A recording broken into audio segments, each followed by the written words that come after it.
I will say when it comes to box turtle eggs, they seem to be a little bit more delicate. They've got softer shells, in my opinion.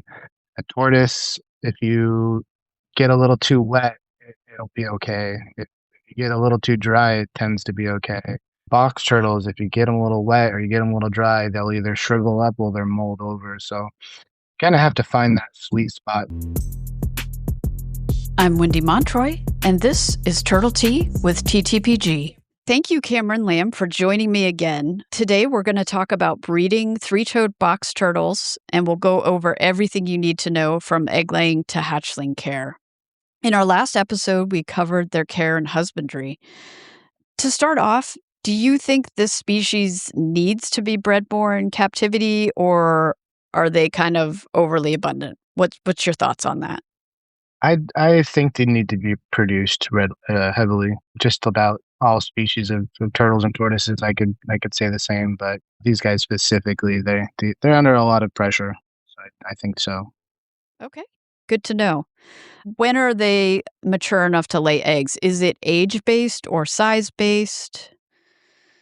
I think it's a little bit of both. Okay. I would say size probably is more important. But typically, 3.5 to 5, maybe even 6 years is about the time frame it takes for you to get a juvenile to small adult sized box turtle. After that, they produce pretty regularly. After that, bigger females will definitely lay more eggs and more often, but I think that 5 to 7 year time frame is pretty important for just the growth of the animal and to get to proper size. Okay. And you house your animals in groups, right? Are you keeping them separate until a certain age, or are they kind of coming up in groups and growing up? I try to raise them in groups of 2 to 3 holdbacks. For example, I've got a couple box turtles that once the weather warms up, I'll be moving them outside just to give them companionship of some sort. They probably don't need it, but I enjoy raising a couple of them up at a time together. I feel like they learn a lot from each other. They're a little bit more keen to want to eat food items that you make available to them. They see each other eating and they're like, "Hey, that looks pretty good. I think I want some of that." So I prefer to raise them in small individual groups, and then as they get older, I introduce them to my adult breeding colony of 10 to 13 animals. Okay. So, how many eggs do you usually get per clutch, and do they multi-clutch? So you typically can get 2 clutches a year. I've Okay. heard of some getting 3. On the small size, you might only get 1 or 2 eggs. On the larger size, you can probably get 5, 6, maybe even 7 eggs. But 3 to 5 is about average. I Okay. typically don't see too many more than that or too many less than that. So that's twice a year. So one female can give you anywhere from 6 to 10 babies a year. Wow. Can you describe how you set them up for incubation? Yes, I don't really do anything different as far as incubation than I do for all of my turtles and tortoises. I damp vermiculite in a small deli container that I throw into the incubator for roughly 70 days. I will say when it comes to box turtle eggs, they seem to be a little bit more delicate. They've got softer shells, in my opinion. A tortoise, if you get a little too wet, it'll be okay. If you get a little too dry, it tends to be okay. Box turtles, if you get them a little wet or you get them a little dry, they'll either shrivel up or they're mold over. So, kind of have to find that sweet spot. Sometimes it takes adjusting the container a little bit, letting it air out, letting it dry out. Sometimes halfway through incubation, you might need to add a little bit more water. If you keep an eye on your eggs, they'll kind of tell you what they're doing. If you see an egg start to split or grow droplets of water on it, it's generally not a good sign, especially if it's early on in incubation. Are you looking for a target humidity, or are you just kind of eyeballing and going from that? Honestly, I just eyeball it. I don't get very detailed in the number of humidity or the I'm looking for the word the amount of humidity. It's not something I typically measure. Okay. Just kind of look at the eyes, I look at the eggs, and let them tell you what they're thinking. Okay. Are they temperature sex dependent? Yeah, most of your your box turtles are going to be temperature sex determined. On the lower end, you're going to get males, 82 to 84. Probably going to give you males. If you incubate warmer than that, 85 to 88, you're probably going to get females. Somewhere in between is going to be 85, 86, 84. So yeah, pretty standard as far as box turtles as a whole. Okay. And, right when they hatch, do you leave them in the incubator for a while?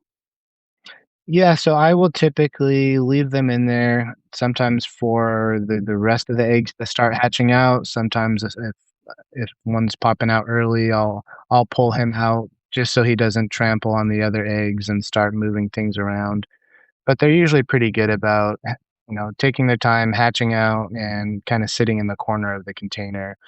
But you just want to make sure you don't let them come out too early. Sometimes if you give them a spike in humidity or a spike in temperature towards the end of their incubation, sometimes they'll want to hatch a little premature, and you'll get babies with a large yolk sac attached. And then you have to do a little bit more special care when that takes place. But for the most part, I'll leave them in the containers for a couple days after the hatch. Just make sure that yolk fully absorbs. They're walking around, they're moving around, doing what they're supposed to be doing. And what does your setup look like when they come out of the incubator?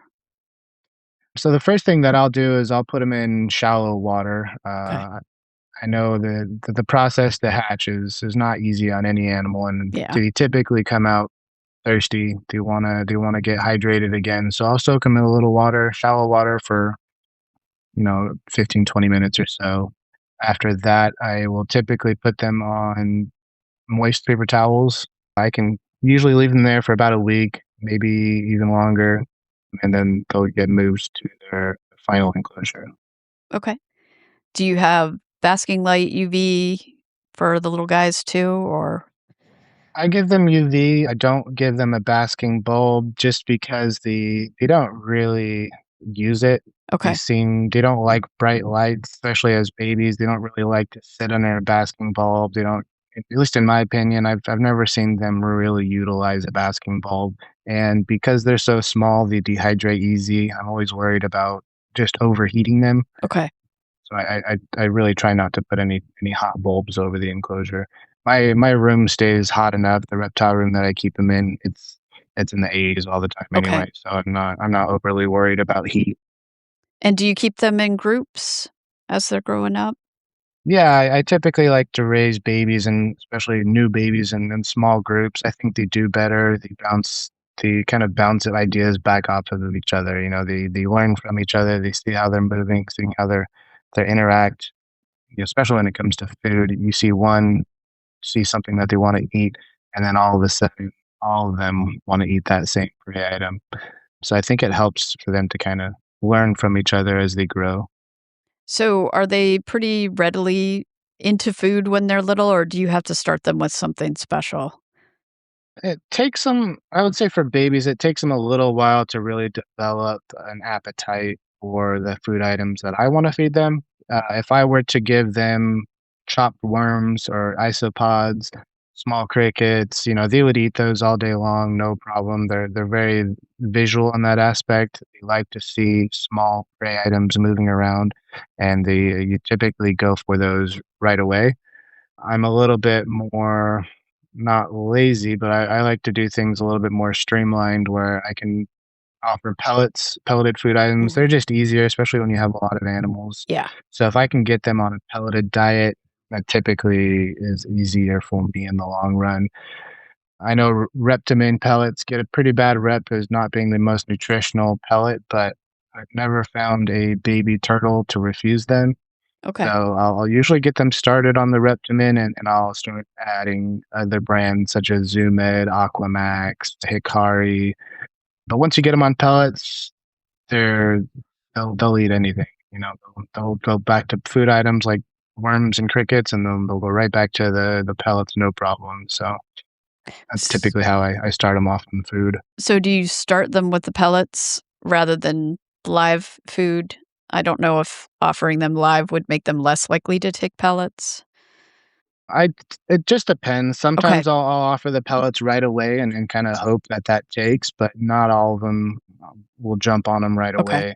Sometimes I'll put them in shallow water and I'll just kind of slowly move the pellets around with, some forceps or even using like an aerator just to give the pellets a little bit of a movement. It kind of Mhm. encourages them to want to eat them a little bit more readily. Okay. And you said you moved to adult setups outside around age 3 when they put some size on them? Yeah, typically once they get around 3 years old, 2 and a half sometimes, but I think size is more important. Okay. Typically around 3 inches, 3.5 inches, then I feel pretty confident that I can put them outside. There's a lot of things that would love to eat small box turtles. Yeah. Luckily, where I live, I don't have a whole lot of predators, but as a precaution, I just want them to be big enough to where they can't easily be picked up and taken off. And you don't want to put a small turtle in an adult enclosure because then it can get bullied or big male might even eat a small box Yeah. turtle as a tasty little snack. Yeah, when they're little, like, you have to worry about, like, crows flying away with them because 'cause they're that small, so Yeah, oh yeah. You wouldn't even know, like, they just pop in real quick, take one, and there's your yeah, I baby mean, box turtle flying in the air. we've had juvenile hawks come and eye our fully grown Greek tortoise males, so, they he Jeez. couldn't take him, but he was like, it's Thought about it. moving." We were like, "Get out of here." Yeah. I've seen photos of bobcats with small turtles in their mouth, or coyotes with small turtles in their mouth. Luckily, I have a lot of big dogs that, Oh, that you helps. know, Yeah, they keep away most of the predators. that's good. So, if someone wants to start breeding this species, where do they start? Pick up a group of hatchlings? Like, what's available out there? In my opinion, and if you're not in a rush, I think you should start with hatchlings. I think you should go through that tough phase of a turtle's life, and I think it's gonna better prepare you for the future. If you can take care of a baby box turtle and raise it to an adult size, then you can hatch them out and then take care of those offspring because you know how. If you start with adult animals and you decide to wing it with getting some Mhm. babies that you have no idea how to take care of, I think you're just doing a disservice to the animal. I think it's better to start and get through the hard part of its life and really learn the history, the natural history of the animal, uh, and make sure you understand how to take care of it properly from the beginning. That makes sense because then you kinda learn all the nuances of the species by the time you have babies and you're better prepared. Yeah, I can't tell you how many people I've talked to who have hatched babies year after year, and they just can't keep them alive. And I'm Oh, always thinking really? like, well, if if you knew how to do it from the beginning, you wouldn't have this issue. For example, there's somebody here locally who probably hatched 25 or 30 babies this year, and not a single one survived Oh, because they just wasn't confident on how to raise them. So. yeah, It takes a little time and energy and to really learn how to raise them up, but do it from the beginning, you know how and what to expect.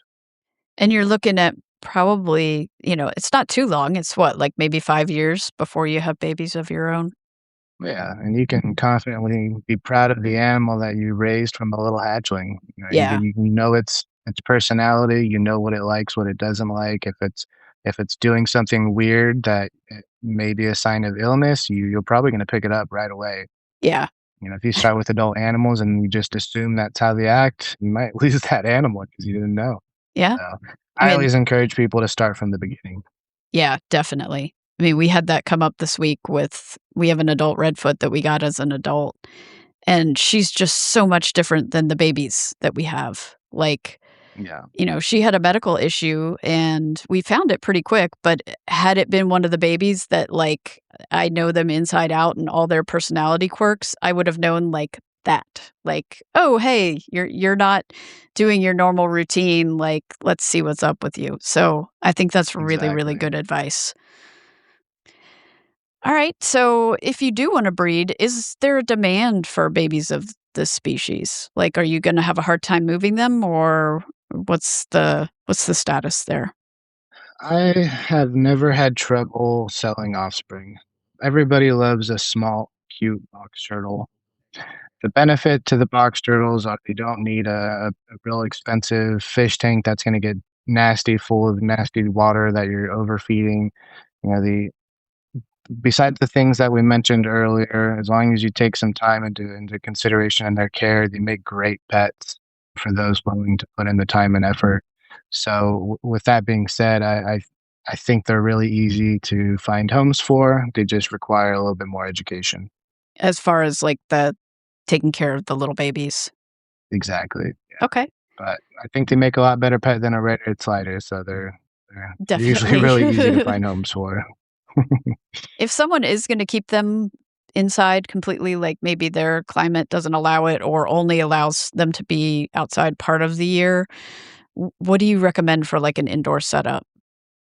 For like a single box turtle, I would probably suggest a 2 by 4 Okay. enclosure. You can probably use like a tortoise table style of enclosure.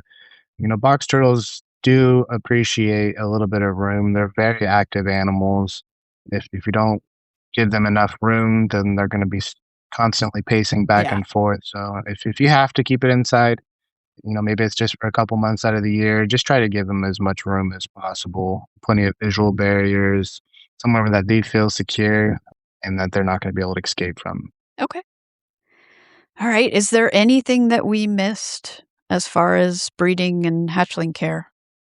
Um, no, maybe the time frame is when it takes place. Okay. Usually they're waking up in the spring, and April to July is typically where you're going to start seeing breeding behaviors, and then usually towards the end of the summer, May to June, July is when you'll start noticing egg laying.